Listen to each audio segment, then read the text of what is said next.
বহু প্ৰত্যাশিত ছবি জুবিন দাৰ মিছন চাইনাৰ আজি প্ৰথমটো টিজাৰ মুক্তি পাইছে। বৰ্তমানলৈকে বহুলভাৱে প্ৰচাৰিত হৈছে এই টিজাৰটি।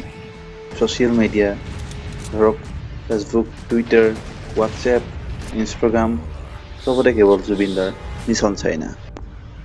এইটোৱেই ফাৰ্ষ্ট অসমীয়া ফিল্ম টিজাৰ যিটোৱে নেকি ইউটিউবত ট্ৰেণ্ডিং পেজত 12 নম্বৰত স্থান পাইছে। অলপ সময়ৰ বাবে ট্ৰেণ্ডিং পেজত ভিডিঅ'টো ৰখা হৈছিল, কিন্তু বৰ্তমান এই ভিডিঅ'টো আঁতৰাই পেলোৱা হৈছে ট্ৰেণ্ডিং পেজৰ পৰা, আৰু পাছলৈ আকৌ আহিবও পাৰে, তাৰ কোনো ঠিক নাই। জুবিন দাৰ এই ব্যয়বহুল অসমীয়া চিনেমাখনিৰ টিজাৰটো দেখি সকলো দৰ্শক উৎসাহিত হৈ পৰিছে মুভিখনৰ বাবে। আশা কৰোঁ যিদৰে টিজাৰটিত মুভিখন ফুটাই তুলিছে সেইদৰে মুভিখন অতিকৈ ভাল হ'ব আৰু চাব যাব। এইখনেই ফাৰ্ষ্ট অসমীয়া মুভি হ'ব যিখনে নেকি অসমৰ আজিলৈকে যিকোনো মুভিৰ ৰেকৰ্ড ব্ৰেক কৰিব।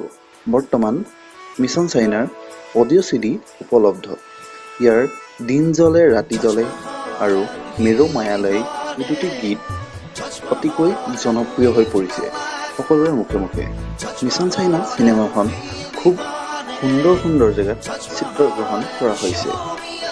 আশা কৰোঁ জুবিন দাৰ এই প্ৰচেষ্টা সফল হওক আৰু অসমবাসীয়ে তেওঁক সদায় আগৰ দৰেই লগ দি যাওক।